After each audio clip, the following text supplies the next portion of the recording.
So I'm here today with Dr. Sam Madiera, another naturopathic physician, but Sam practices in Whitefish, Montana. And Sam, you've been practicing for over 10 years, and the majority of that has been in the area of men's health. Am I right? That's been your concentration? Yeah, that's correct. Yep, So give us a background about your practice, your skill set, and the areas that you most like to work. absolutely. Yeah, so botanical medicine and naturopathic medicine and hormone replacement therapies, as well as looking at mitochondrial health for men and other patients. I do work with women. I think the last time I did kind of like a report or analysis was about like 60% or more male and about 40 or less percent female. Most of my patients were around like 40 years old, give or take. Um, so, like 35 to 55 year olds. Um, and essentially, a lot of people would come to me thinking that they had fatigue or sexual dysfunction was linked to low testosterone. And oftentimes it was, not always.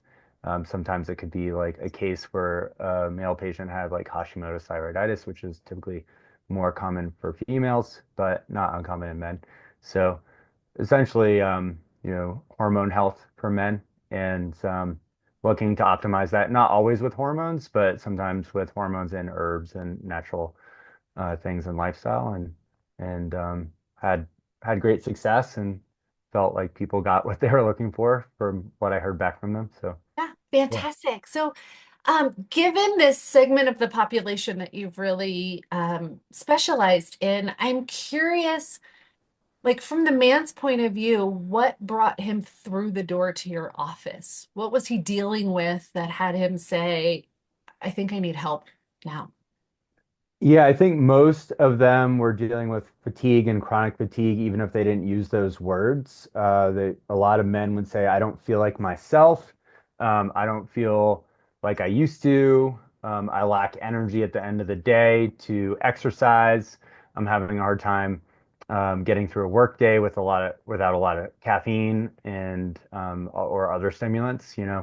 Um, and then they were not having as much sex with their wife or significant other, um, and they were looking to kind of like improve all of those things. So you could kind of put a blanket over it and say like performance, drive, motivation, energy, not just in the bedroom, but outside the bedroom. I think a lot of people think of testosterone like, oh, that's just like big muscles and being strong and having you know, basically being ready to have sex whenever, like as if you were like an 18-year-old or 20-year-old person. And that's not always the case. So I think that I mean, I even had patients that were like everything was fine, on the kind of symptom checklist for low testosterone, but they just wanted to be able to lift more weight in the gym, and that was not improving, and they didn't feel like they were putting on enough lean muscle mass. So, um, and then I would use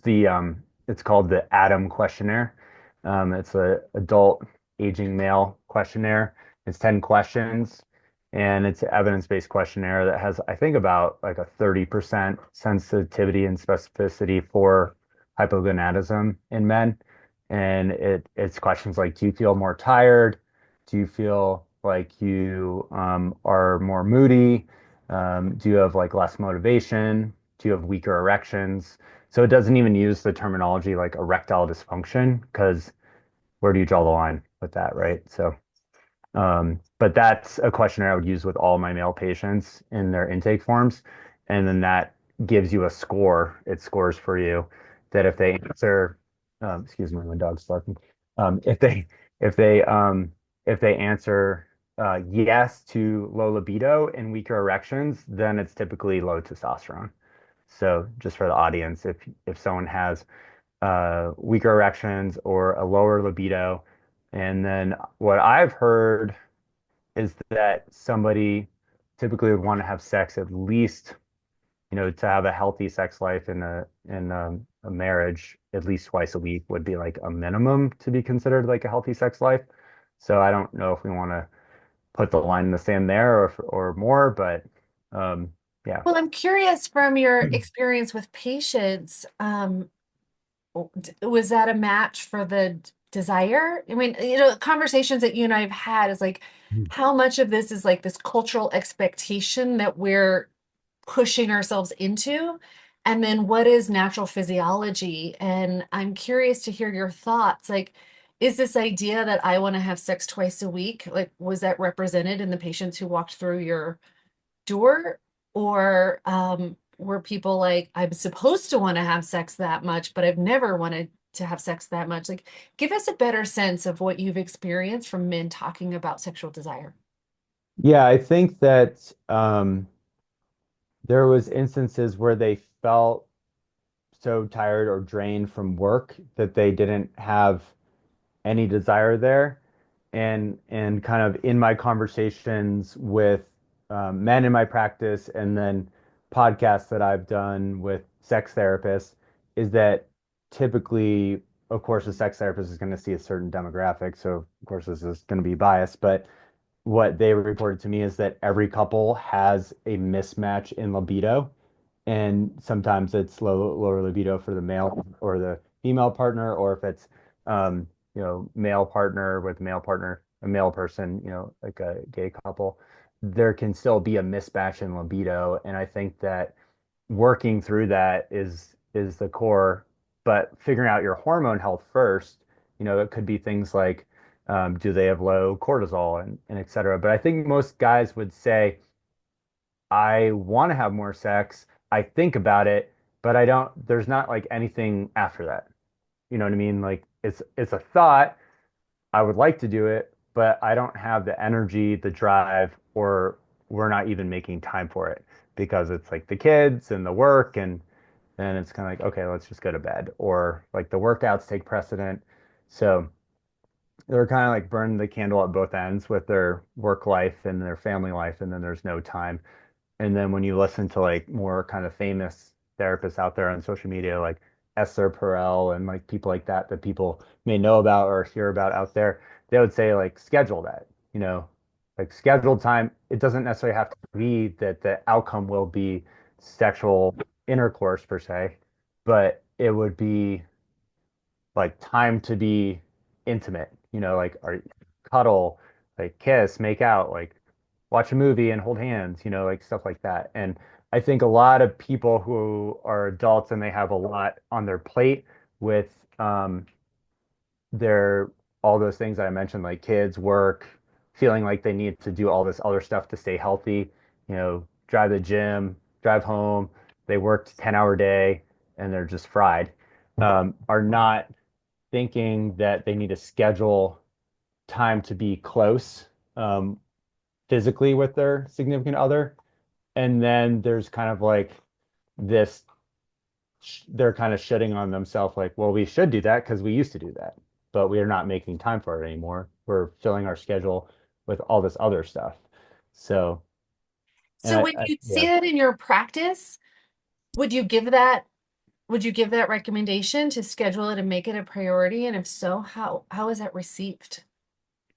I think a lot of people were not into that. I think that a lot of people feel like that kind of takes out the kind of spontaneity and like the passion. It's like, hey, let's schedule. And and I think instead of like, like people put like a doctor's appointment on their schedule or put like, I'm going to this gym class after work, right? I'm going to go to yoga or I'm going to meet a friend and go for a hike. They'll schedule those things, but they won't schedule like a date night anymore, or they won't schedule like, hey, let's just sit on the couch and cuddle and talk and hold hands. Like that doesn't necessarily mean you're going to have sex or not, but you're more likely to if you schedule that time together.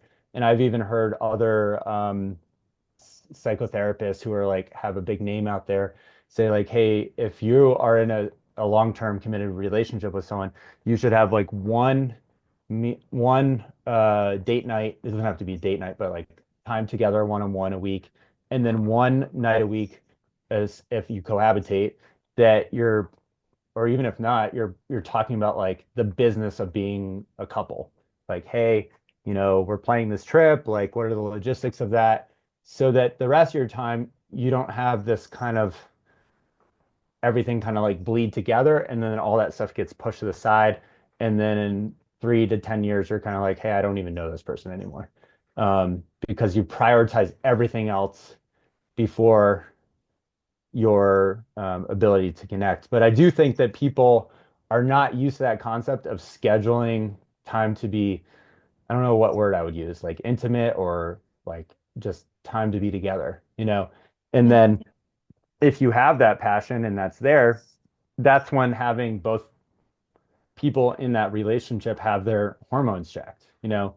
It's like, or maybe you need oxytocin or a peptide or I don't know, right? So maybe some herbs and things, and maybe you drink like a herbal hot chocolate drink together and that helps your libido. But I think that if you don't have the time together, it's like trying to start a fire with wet wood and no oxygen. There's just not, it's not going to go anywhere. And I think a lot of people stop giving space for the relationship to keep growing, and they don't, like the way I think about like a union is a marriage or a relationship is that you're going to keep feeding that. Think of it like a living plant or a living being.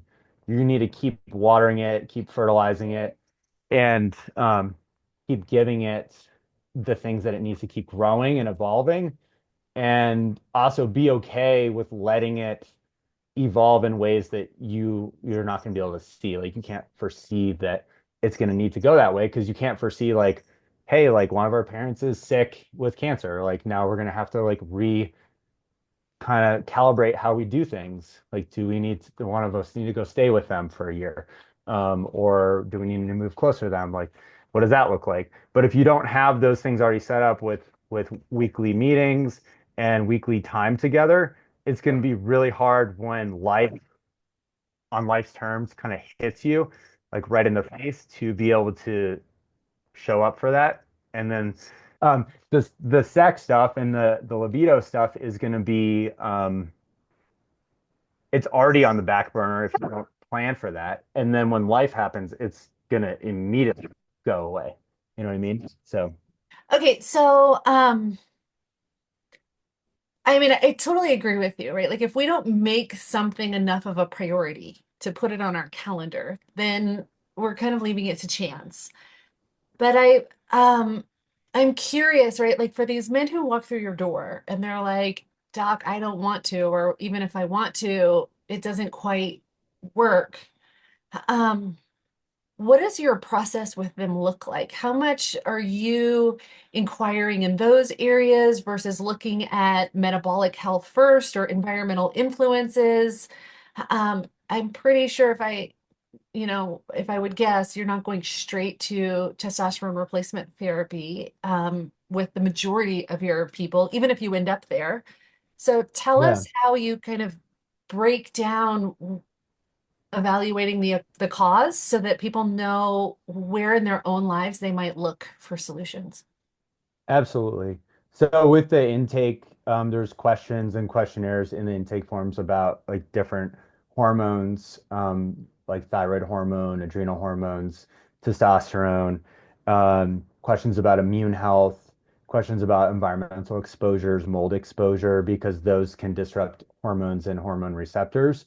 So someone could be 25 years old and have symptoms of low thyroid, low testosterone, low adrenal hormones, and it's all impacted by mold and problem sleeping and stress around, life stuff. And that person, in my opinion, is not a candidate for testosterone therapy. So we want to figure out, well, why does a 25-year-old have no energy, no libido, and feel so horrible, right? Do they have Lyme disease? Do they have mold illness? Do they have heavy metals? So like ruling those out and asking about exposures, and there could be concussions, and a lot of people don't know their history. Like you have to do a very detailed interview with them and say, hey, have you had a car accident? How many have you had? What were your symptoms? If you remember, did you play sports growing up? Like that would be, and like going through kind of like a concussion history. Um, do you ride horses? Like, do you ride motorcycles? Like, is there a higher risk for them, even if they don't remember and they say like, oh yeah, I had like three car accidents and like back to back in 3 years in a row and didn't feel better after the third one ever again. It's like, okay, well that probably those were all concussions, and that can have downstream effects for all of their hormones. So I think really doing a deep dive into root cause analysis and then figuring out, okay, well, that's why this is happening, and they can afford these things. And this test is the most important test to do first because of that, because they lived in a town that was this toxic, and we're going to do a toxin test, or we're going to immediately put them into treatments for their brain health and their hormone health. And that can include herbs, that can include nutrients, that can include like IV therapy, hyperbaric chamber treatments. So it's you're right. It's not always hormones, and it may be that they have low thyroid hormone or autoimmune disease that has never been diagnosed. So figuring that out, because just because someone has low libido and they're not putting on muscle mass in the gym and they have fatigue every day and they have weaker erections in the bedroom doesn't mean that that is low testosterone. That could be part of it, or they could have low normal levels, but they also could have issues with their adrenal health and vascular health, and especially with like ED or weaker erection, subclinical ED. It typically is stress, lack of sleep, which is stress, right? Or related to stress. There could be like sleep apnea that's undiagnosed, and then vascular illness, which can be vascular stuff isn't always cardiovascular. It could be like lack of nitric oxide, whether that's genetic or dietary or otherwise. It could also be like maybe they were a smoker for the first 20 years of their life and now they're 42 and they're in your office. So figuring out how that could be impacting them. Um, or some people start smoking at 12, right? So maybe they smoked till 42 and they just stopped the year before they saw you. But to my point is that uncovering what's really going on, and I think a lot of people think, oh well, this guy came into the clinic, he has these symptoms: weaker erections, fatigue, low motivation, he's kind of grumpy and moody, let's give him like tadalafil, like off-brand Cialis, like troches from a compounding pharmacy, and testosterone, and like maybe he needs DHEA capsules and ashwagandha and call it good, you know? And it's kind of like, well, maybe, but also that person might be dealing with things in their home or their work environment that are so stressful that they actually are making enough testosterone. It's just getting completely burned out because they're sleeping 4 to 5 hours a night. And that level of stress is not enabling them to be healthy, right?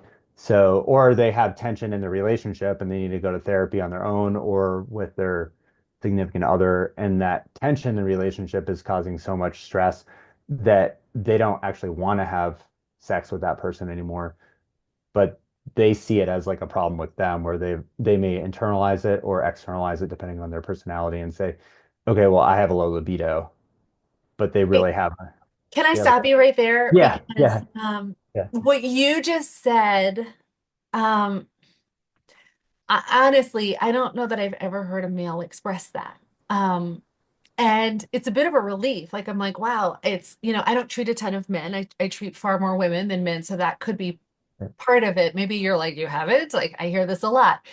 But I was gonna ask you, and then you just said this.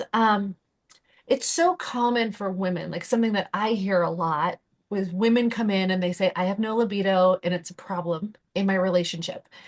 And as we talk about it, they self-pleasure or they fantasize about sex. And it really comes down to like, I don't want to have sex with that person because there's relational tension, Hmm. but then the addition of no libido and the lack of sexual desire for that person accelerates the relationship tension. And I feel like I've heard, or there's a narrative, either culturally or among women, that men aren't impacted by the same sort of relational tension when it comes to sexual desire, that somehow men compartmentalize sexual desire from relational tension. And you're basically saying the case. It's not your experience, whether that's your patients, your friend group, or just like knowing male. So I'm wondering, can you talk more about how you see that piece show up in men? Because I'm willing to bet that most women don't believe that that's the case, or they're not understanding it and recognizing it. I'd love to hear your thoughts. Yeah, I think when men feel respected and I don't want to say safe or secure is necessarily the right word, but I think men and women feel safe and secure when different things happen in a relationship. So those can also be individual, but I also think they're like core needs for each gender as well, just based on cultural norms and expectations and kind of what makes their physiology feel safe, right? And I think when we talk about safety, and we talk about things like autoimmunity being very elevated in women versus men, but now it's on the rise with men. There's the cell danger theory. So that's like a theory of why a lot more women have autoimmunity. And I'm sure you're way more aware of that than I am, being female and being a naturopathic doctor. But to kind of like put that on the male side, the male story is that most men, and in my conversations with most men around my age and older, is that men feel like they are in a relationship where they feel turned on when they feel respected. So if they don't feel admired or respected, and whatever that looks like for them, like there's like the five love languages. So if those aren't being met, there could be things around that where their partner stops doing certain things for them. Like maybe their wife every day or every week used to do something with them or for them that they stopped doing, and then they're kind of like, okay, she doesn't like me anymore, but they never talk about it. That I think over time, throw months and years on it, that can throw like a cold blanket on that passion because and then what you see is kind of the miscommunications, the bickering, but they're not talking about the elephant in the room, kind of like, hey, you stop saying these things about me you used to say. You stop complimenting me. Um, or you stop saying like, hey, like good job at work. Like I know you're like working really hard and you're really tired. Like I appreciate your working so hard for our family. Like, things like that. I don't think men need a lot. I don't, it's not like it's not like most men who are secure in themselves, a little bit goes a long way. And it doesn't even have to be every day because if that becomes a need or a thing, then I think that could be from a different place. But if they never hear anything for weeks and months, then it's kind of like, okay, like this person clearly, one, isn't paying attention to me, two, doesn't really care, and three, it's kind of like, well, if they're not respecting me, then I don't really feel like they like me. And I think that's, unfortunately, I think that leads to divorce, potentially infidelity, because then they start getting that attention from someone else where they feel respected outside the relationship, which is not okay. But to explain the story, that is, if you ask a guy, like, hey, why did this happen? Well, my wife stopped showing me affection, and it not necessarily physical affection, but like with her words, with her actions. Um, and then this happened, or I divorced her and then I found someone else. And then in the beginning, that person was really nice and kind and everything was going well and I felt respected. And then maybe it diminishes because they don't know how to like keep that going. Um, but I think that a lot of what men today, I mean, it is almost that simple. Like once they stop feeling respected, it's almost a deal breaker. It's kind of like, okay, well, I don't really see why we're together anymore. Because then they start saying things like, well, she's just complaining. Like we're both tired. She's nagging me. Um, and then it could be a thing around like, well, they're doing more at home than I am, even though we both work full time and she's upset about that. And I'm tired because I'm working, trying to work more, or she actually makes more money, so she's working more, but I'm still not doing as much around home. And then that like kills the libido too. So I think the What would be division of under labor. that? And I mean, we're kind of speculating now, but you Yeah. just painted this picture of like she's working more and I'm still not doing more at home. Um, Mm. what do you have any thoughts on what else is underneath a dynamic like that?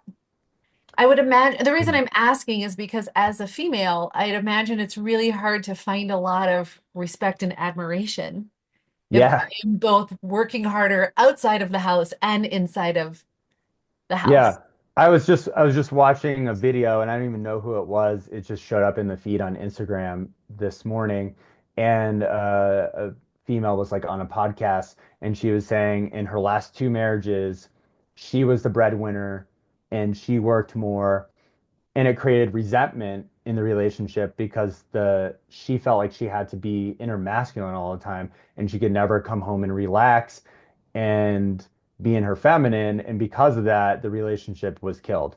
And I've had those conversations with men and women, and I think in that dynamic, if a male, I don't, I mean, I don't necessarily think the male always needs to quote unquote make more money, but I think there needs to be an agreement that is a true agreement, not a surface agreement, but actually like in their heart, in their soul, they feel it's okay that, okay, you can make more money right now. I'm going to stay home with the kids because it costs what it costs to put them all in daycare and stuff right now until they all go to school. So I'm going to do that for the next like 2 years and then we'll revisit this. But if that person is not doing that and they're still working part-time and then they're like watching the kids, but like the house is a complete disaster, then she comes home, she can't relax, she's tired, that's going to create, and same if you flip the roles, right? So it almost doesn't matter who's doing what, but if there's kind of unsaid expectations, those will lead to resentments. And sometimes people will make agreements and the other person hears like, oh, well, the agreement was this. But actually, the agreement was not that. The agreement was you're going to have the house clean. And when I come home, I expect the house to look like this. And I don't expect to be like handed the kids and you to go to the gym. I expect us all to have dinner together. So I think that, that phrase like expectations lead to resentments, is core to that. But also, um, I think a lot of people today are just completely exhausted and it's easy to get resentful when you're tired and grump and like on your edge already. And then you come home and things are just not the way you thought they would be for months and years and years. And then that leads to kind of like, well, what are we doing here? Because now we're just roommates that don't really talk anymore, or we just fight, and then the one person's nagging the other person, and what they're really asking for is like, can you meet me at least halfway here? Like, can you at least do this much because I can't do anything else? And um, and I also think it would be helpful when if we're talking about solely heterosexual couples, because that's all I know, because I'm heterosexual, but if when a male and female are starting to get to know each other in a relationship before they cohabitate, before they get married or whatever they choose to do, that they are on the same page with their values around those dynamics. Because if someone needs a more traditional setup and the other person doesn't want that, that's going to create problems. But if they're both on the same page, whatever that looks like, and then also kind of being fluid with it because life happens, right? Someone could get fired from their job.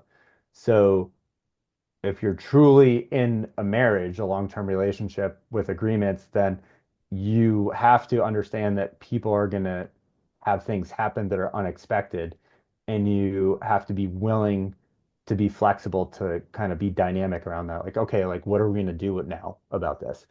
Not, okay, well, shame on you. You lost your job, right? So, I think that what I see, what works is like I've had a male patient who was a stay-at-home dad, and he was also someone who I saw as, contrary to I think what more traditional people may think, extremely like masculine. He would hunt.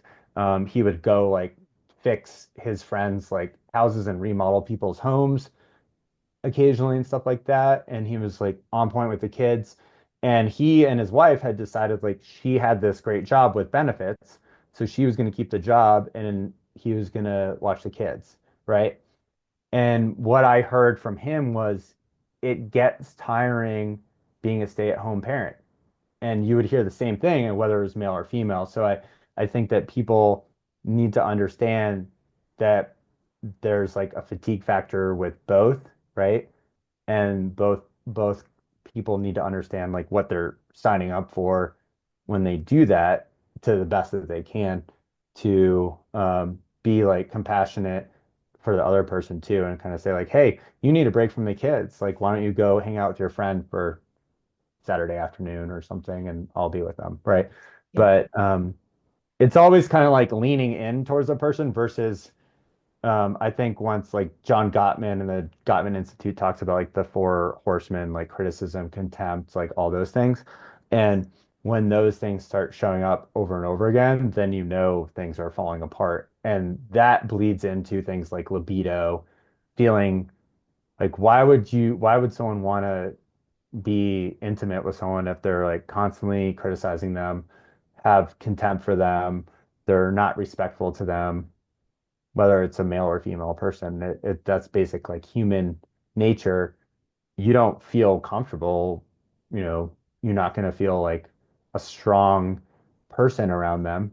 You're just going to kind of like, why would I want to kiss you? You know, like it's what probably what they're feeling inside in their nervous system is kind of like, okay, I want to get away from you because you're attacking me now and I don't feel safe with you. So what's the point? Right.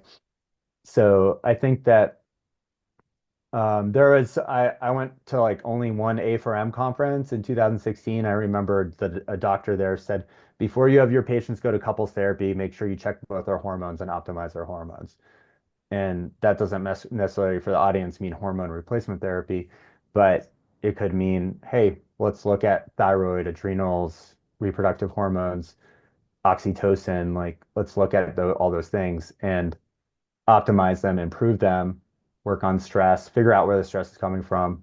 Like maybe someone needs to quit their job and get a different job so they don't have so much stress versus giving them a bunch of supplements. So, you know, It's an interesting thought, right? I don't know that we have any great ways of kind of answering definitively, but I think like what's the chicken and what's the egg is a really worthwhile question. I know that treating women, sometimes when the hormones are off, that sense of mood instability that is then taken out on the partner, it's like it's really hard to have those, let's say, grounded, receptive, vulnerable conversations Mhm. if from a hormonal place you're feeling dysregulated. Um, and living in these states of stress for a really long time, whether it's relational stress or just life stress, as we know well, really impacts those hormones. Something that I want to hear your thoughts on, though, is the impact of the narrative around toxic masculinity. We talked about that a little bit.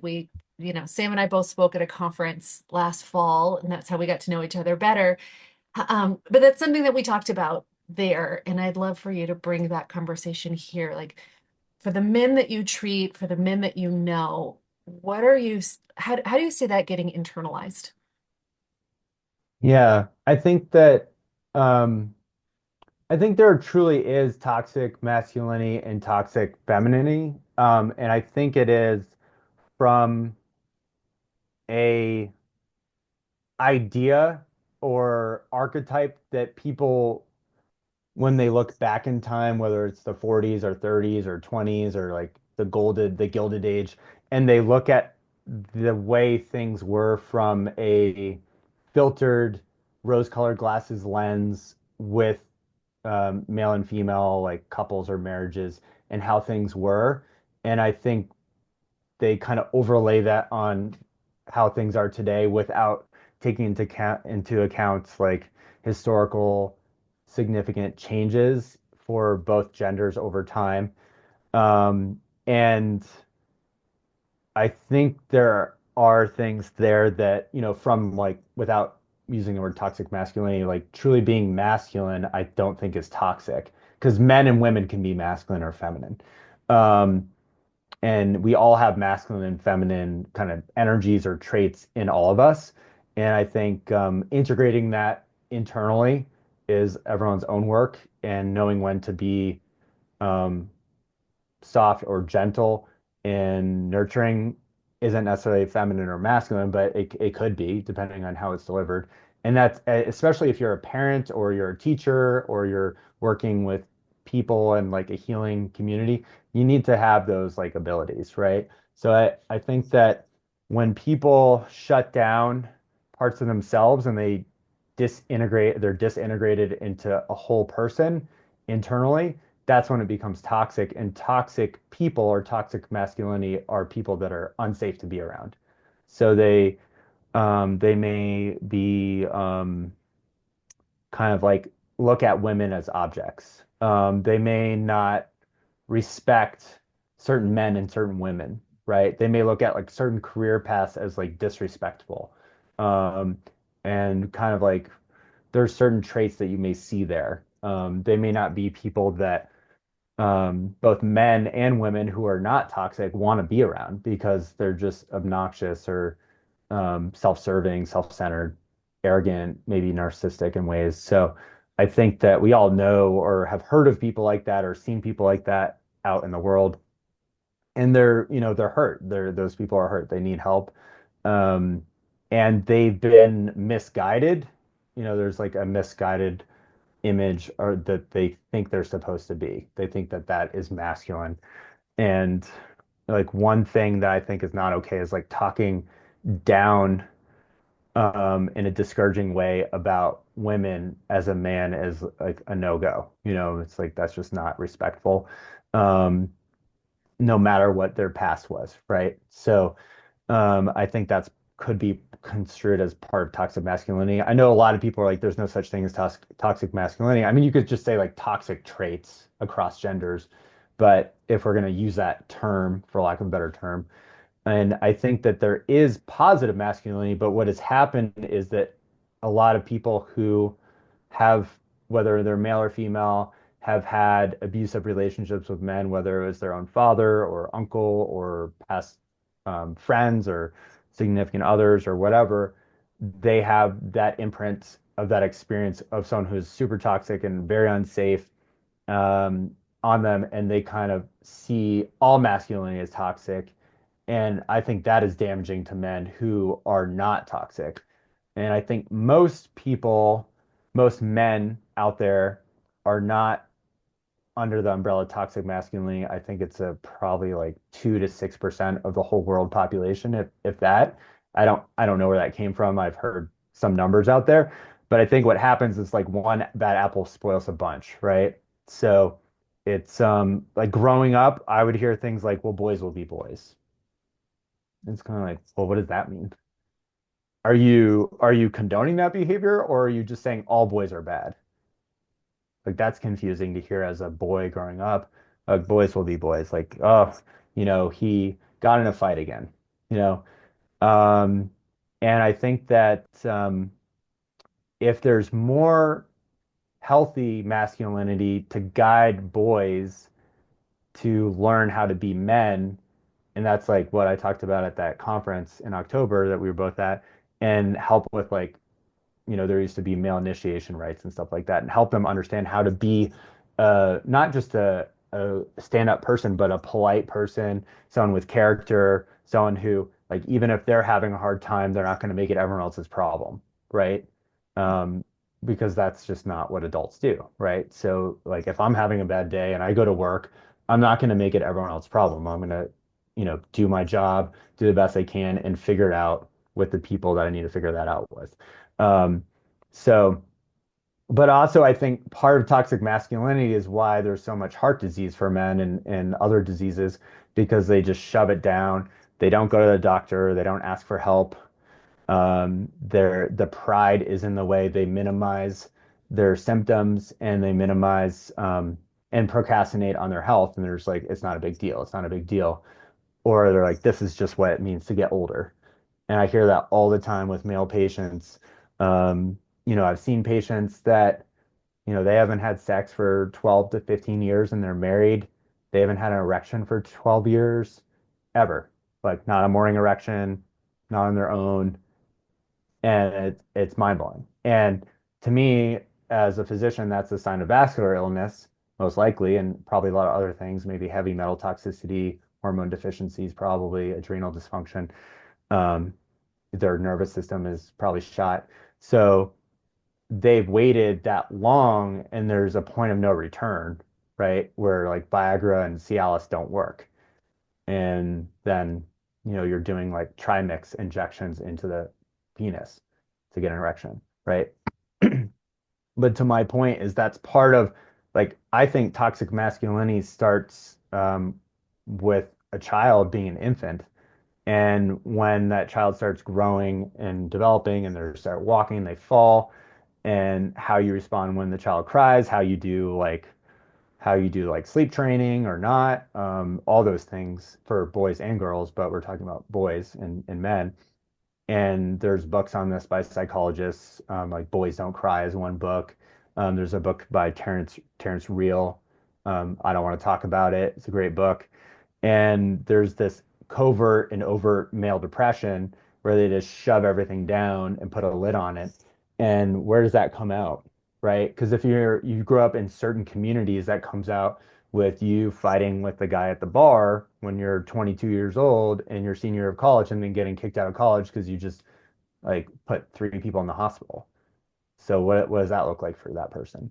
Um, Can we and talk about that? I mean, so I love that book. I'm going to list it in the notes, but I would love for you to explain in more detail covert depression versus overt depression, because I'm willing to bet that either people listening experience covert depression or they're living with somebody who experiences covert depression and they don't realize how much it's celebrated in our culture in a way that drives and perpetuates it. So if you could talk about that a little bit more and even highlight how some of those signs of covert depression show up in your office. Mhm, Something that I think he says in the book is that a lot of times covert depression has to become overt depression before a man will get help. mhm, mhm. What do you see in this area?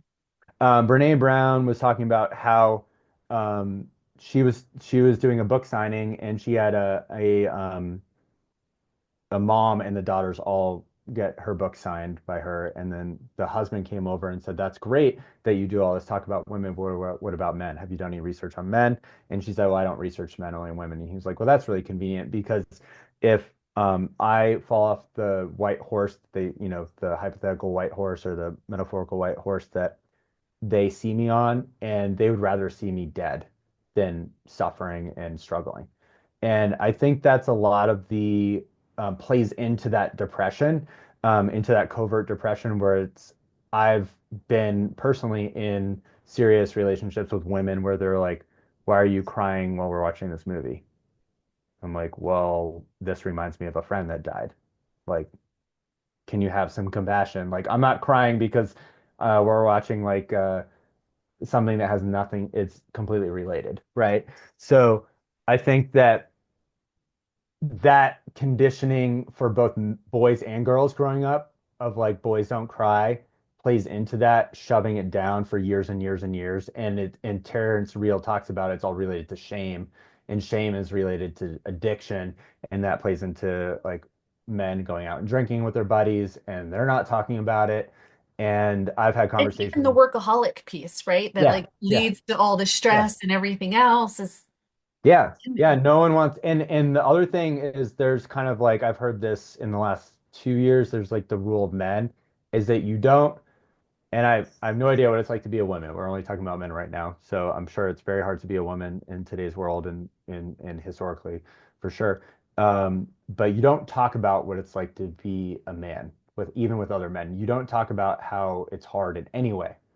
If you do, you're seen as a complainer and not safe because men also want to be around other men that they see as strong. Like, I don't want to hang out with people that are whining and complaining every day. Like, oh, my neck hurts. And like, oh my gosh, the wife is nagging me all the time. It's kind of like, okay, dude, like, get it together. Like, why are you always complaining? Like, what's wrong with you? Be a man, suck it up. So that I think there's a aspect of that that is actually positive because if you're doing something as a group of men together, like you're going to war, you're on a sports team, you're in a company, that is not the time or place for other men to be kind of like, oh, I'm having a hard time. Like, can you hold my hand? You know, like, can we get through this together? With that said, men actually used to be more physically affectionate in a platonic way historically, like 80, 100 plus years ago than we are today. And I think that also plays into it. The lack of physical touch men get plays into that depression. And they then are forced to go to female friends and women to feel nurtured. And then women feel like they're mothering adult men, which I think is also problematic because I think a lot of this, I don't think it needs to go as far as like cuddling with men or anything weird like that. I saw a headline about that and I was like, I don't know about that. But that's kind of awkward. But to my point is that I think that plays into it. The lack of touch we all get in this culture versus other cultures here in the United States and North America is far less and plays into everyone's kind of mood and like oxytocin and stuff like that. But as far as the covert depression, covert is you would never know that person's depressed. It's usually the guy that someone hears about that everybody liked him. He seemingly seemed like he was happy outwardly, and then you heard that he committed suicide out of nowhere. And you're kind of like, what the heck? You know, that's like the quintessential covert depression. Overt depression is everyone kind of knows that person is having a hard time. They may tell people or family members close to them, like, hey, I started taking an antidepressant or something, or I'm in therapy. And it's they've kind of like brought it to the surface. And that's where you were saying, like, hey, they're going to start dealing with that. Or if they don't deal with it, it's going to have to go back down or it's going to kind of come out in ways that are not healthy. And I think that also plays into the toxic masculinity because if you get someone who's super depressed, has, a lot of trauma, like it could be head trauma, like TBIs, and or is an alcoholic because they're kind of shoving that down or they have other addictions that they're using to like put that monster back in the cage because they don't know how to deal with it because our society doesn't have ways. And frankly, I don't think talk therapy for men is always the best solution. I think it can be, but I think talk therapy and talking innately is more of a female solution. Um, and I also think neurologically talking about your problems all the time is hardwiring those problems back into the brain, especially if someone already has PTSD.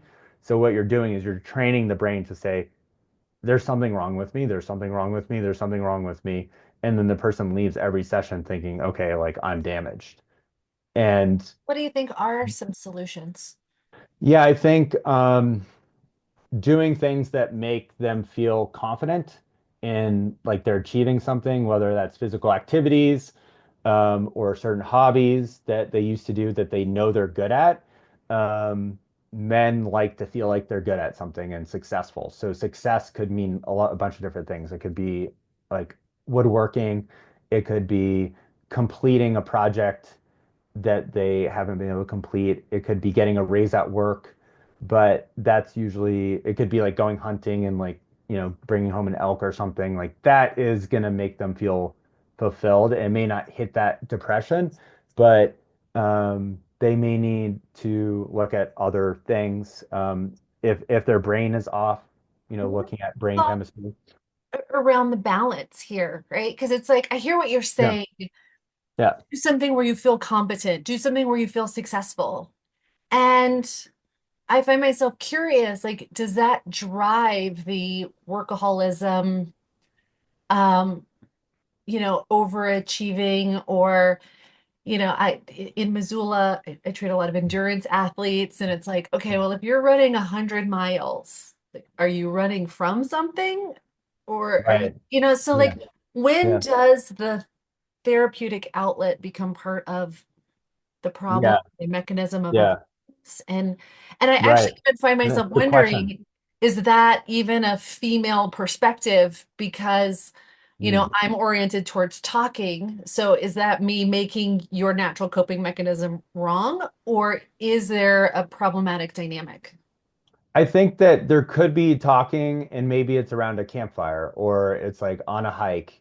I know for my brother and I, we don't talk on the phone really ever unless it's like an emergency or, here and there.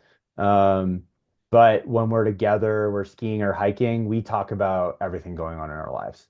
So when we're doing something physically active together, or also men, I think, need to be challenged, like whether they're competing on something. It doesn't have to be work. It can be outside work. They meet someone once a week and they play tennis with them. Um, but it's also, I think, to your point, I think that's a great point, and pulling them away from the workaholic stuff, pulling them away from like responsibilities, obligations, and having like play with it, like maybe they have a night where they hang out with a bunch of guys and they like do different things every night. Like they go to a comedy club or something one month a week or something, one night a week or a month. But I think in that is um if there's real stuff going on and they need psychotherapy, they may need it in a different way. I mean, there's like eco psychology, like going back to nature. There's like going and doing, like a vision quest, or there's other, I think, ways to do that and have it be helpful. And then you can integrate that with talk therapy. So maybe it's like a both and thing. I think a lot of men that I've talked to, and I've said, like, are you open to therapy? They're kind of like, no, I don't think that would be good for me. And I'm kind of like, okay, well, are you working out? And they're like, no. I'm like, did you do, is there things that you did growing up that you enjoyed doing that you're not doing anymore that you would like to do again? I'm like, yeah, but I don't feel like I have time. I'm like, you have to make time for that. So whether that's drawing or painting, if you play chess, like go play chess with some people. So I don't think it necessarily needs to be, I think part of the problem, and I've had conversations with people who grew up outside the States and live here now, is that our culture has become so workaholic for men and women that we don't even know who we are anymore when we're not working. And it's just like total collapse in the nervous system when we're not working. And I noticed that in myself too. And there's things that I've given up, and I used to have a lot more hobbies and be a lot more creative, that I gave up to go to med school, naturopathic med school, and then after to like run my clinic. And it was a lot of sacrifice. And I think that, we all have to sacrifice to reach our goals, but to what end, And I think a lot of people don't ever stop and think, okay, well, what have I sacrificed that is actually a disservice to me? Because if I'm like cutting off my metaphorical left arm so I can show up for these patients, then I'm actually not showing up as my whole self. I'm showing up as like eventually it'll be a shell of who that person is. And I think that's what a lot of maybe women, but men feel like, hey, I have to go do a job that I hate to make money for my family, because I'm the breadwinner and that's what you do as a man. But I hate my job. I hate my boss. I'm miserable and I just want to drink like 2 beers and watch sports twice, 2 nights a week and call it good. And like they don't hang out with anyone. They don't have any friends anymore because, they don't have to drive. They don't want to like make an effort, and it's hard to make friends as an adult. Um, and that's like sadly a lot of lonely people. It's like the Beatles song, like all the lonely people, but it's mostly men, because men don't get together the same way women do and talk about things. And also other men who haven't processed that, and women, arguably, but we're talking men hanging out with men, don't want to hear their male friends complaining about it, because then they're going to have to look at their life and say, oh, wait a minute, like I'm struggling with the same stuff. And this guy who I thought was really strong is struggling with this, but I haven't looked at this, and I don't want to look at this because it's covert depression or covert trauma or whatever it is, or pain about something in their life, or health problems. How many of our patients are improving their health and then their significant other or other family members start kind of gaslighting them or shaming them for changing their diet or starting to exercise, and they're like, Yeah, all the time. right? Time. Yeah. So it's that's common, and I think that I've seen that with guys where they'll be like, "Oh, like you're gonna like take care of yourself now, like you're not a man, like suck it up." And that I think is toxic masculinity. If someone's telling you to suck it up and you're taking care of your health, I would just get rid of that person as a friend. Or just if they're a family member, I would tell them to shove it. But it's that I think is such a disservice. And unfortunately, that is why most men will never go to a doctor until it's too late. Or they will just keep getting put on medication after medication, but they'll never talk about what's like truly going on. It's like, okay, why do you have diabetes? Why are you overweight? Like, why are you eating so much junk food, even though you can afford other things that are equally as expensive and healthier? What's that about? So I think that um, it's not that they can't talk about it. I think that it has to be in a certain container where sometimes it could be like an intervention of other people in their lives, not just men, but men and women in their life being kind of like, hey, like, you know, we should be treating this food addiction like alcoholism. Like, what is this about? And I've had alcoholic male patients that I've fired who were telling me like, hey, I was just at a wedding and I was drinking on the plane ride home and I drank the whole, 3 days at the wedding or 2.5 days at the wedding, and then their liver enzymes are through the roof. I'm kind of like, well, you knew you had a blood draw the next morning. Why were you drinking on the airplane? You're supposed to be fasting. And they're like, well, I was. I didn't eat any food. Like, that's not fasting, man. Yeah. So I mean, I have no judgment around that, but I share that to kind of elucidate that it's culturally and conditionally normal or expected for men who are men to drink and mostly drink beer, which is very estrogenic. It's like basically a feminine essence, if you will. So is cannabis, and hops and cannabis are in the same family, and they're looking for that like feminine energy because they need to relax. And so they're going to like sweets and cannabis and IPA beers and things like that. And that's culturally acceptable in their circles. So that's what they're going to do. I mean, if they start like doing street drugs, then it's kind of like, okay, this guy's a Looney Tune, like, or like he's an addict, like what happened to him? But meanwhile, all the old friends are still drinking like a six pack, you know, every 2 days or every night, um, and normalizing it. So I think that that is part of that covert, not necessarily depression, but just kind of sucking it up. And I've had conversations with like friends of friends that are like, hey, like if you want to be healthier, the first thing you can do is stop drinking for a month and then just cut back significantly. And now we know. I mean, there's the research finally to back up that how bad that is for us. But um, I think once as a community and a culture, we stop normalizing that and putting pressure on both sexes, I would say, but in this instance, we're talking about men to be a certain way and just let people be who they are. There's like a quote I keep reading over and over again by Charles Bukowski, which is like, can you remember, and I may butcher this, but can you remember who you were before the world told you had to be someone else? And it's that is kind of like a disservice to kids growing up where, I've had conversations with friends and colleagues recently where they're like, well, what did you want to be when you were a kid and when you grew up? And it's like, well, I wanted to be fill in the blank. And the people or parents and grandparents around them are like, nope, try again. And I think that is part of that kind of covert depression where people had, and not to say that that was what they're going to truly be, but just telling a child you can't even try to be that.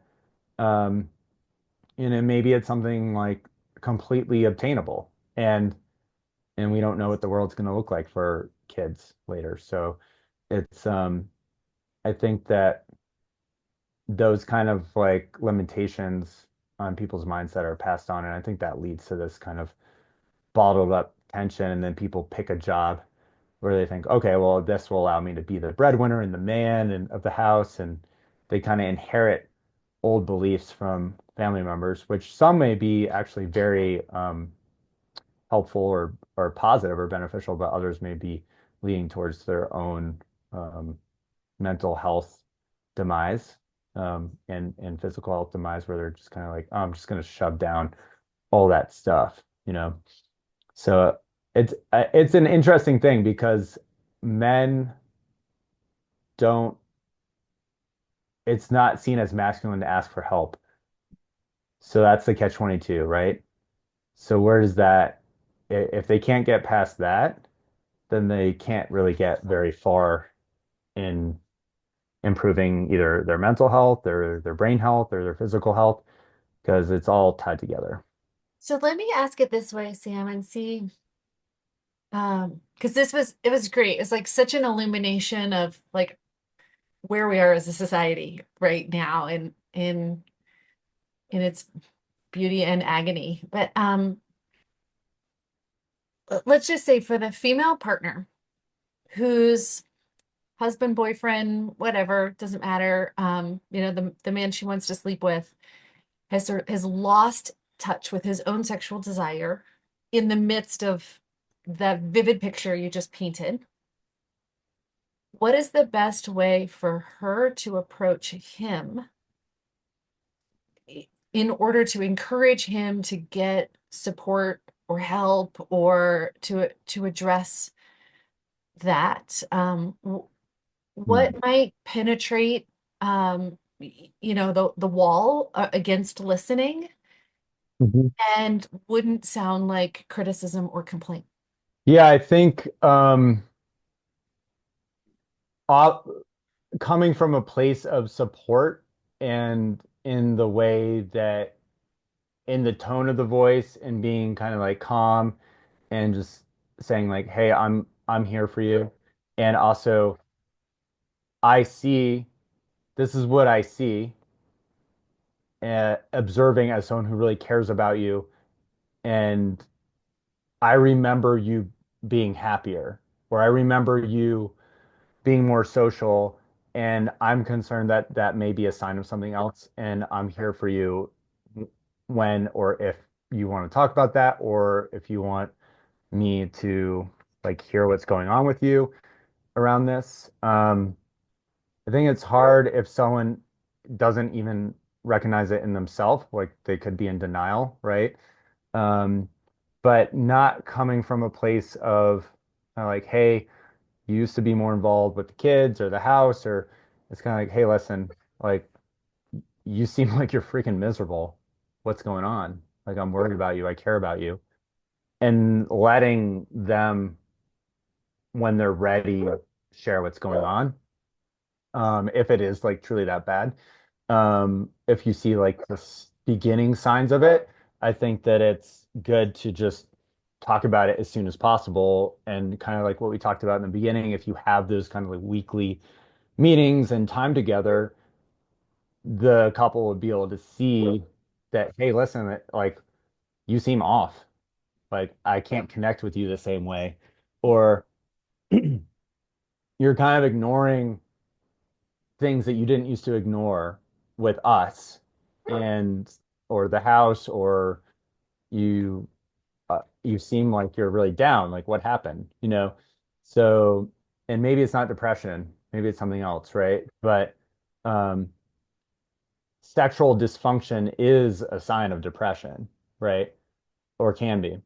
So I think that like low libido specifically, it also is a side effect of SSRIs, unfortunately. So um there's that too. But yeah, I think if in the gentlest way and the most supportive way possible, I mean, men want to feel like they're supported and heard. I mean, men and all of us want to feel seen and heard as a person. Um, but if you kind of come from a place of like attacking them or villainizing them and kind of being like, hey, you used to be more of a man, like what happened to you? Like they're just gonna be like, get lost. So I think that the more you can soften that and uh if you point out things that are real that they used to do before that they're not doing now, whether it's like, hey, we used to have sex like 5 times a week and now we have sex like 2 times a month. And I just feel like you don't like, you're not interested in that anymore. Is there something else going on? Like, do we need a, can we talk about this together? If you can't talk about it together, then maybe you need to see a sex therapist or a couples therapist to help you kind of mediate that conversation. Because if you're just kind of like, what's wrong with you? They're going to kind of be like, put up the walls potentially and be defensive and be like, nothing's wrong with me. I'm just busy at work and I'm tired or whatever, right? And make excuses, or it could sound like an excuse, but they just don't feel safe to bring it up. So that's going to create more walls, and then you're actually worse off than before not even bringing it up potentially. So That's yeah, great. Thank you for that. yeah, yeah. I know we're just about out of time, so you have some online courses and a podcast that really supports this audience. Can you tell us about it and how people can follow your work? Absolutely, yes. So the podcast is the Dr. Madiera Show, and it's on all major podcast platforms, Spotify, Apple Podcasts, etc., and on my Substack. And then I have a Substack blog as well. As the online course is, you can be found at apollohealthclinic.com, and you just go to the courses drop down menu and it's Intro to Optimizing Testosterone Naturally. So it's not about testosterone therapy. And that's for men or anyone who wants to learn about how to do that with whether you're a doctor or a layperson, how you want to optimize testosterone naturally for yourself or other people. So Great. Thank you, Sam. Thank you so much for your thoughts, your insight. It was a great adventure. I really appreciate your time. likewise, thanks for having me. Yeah, pleasure.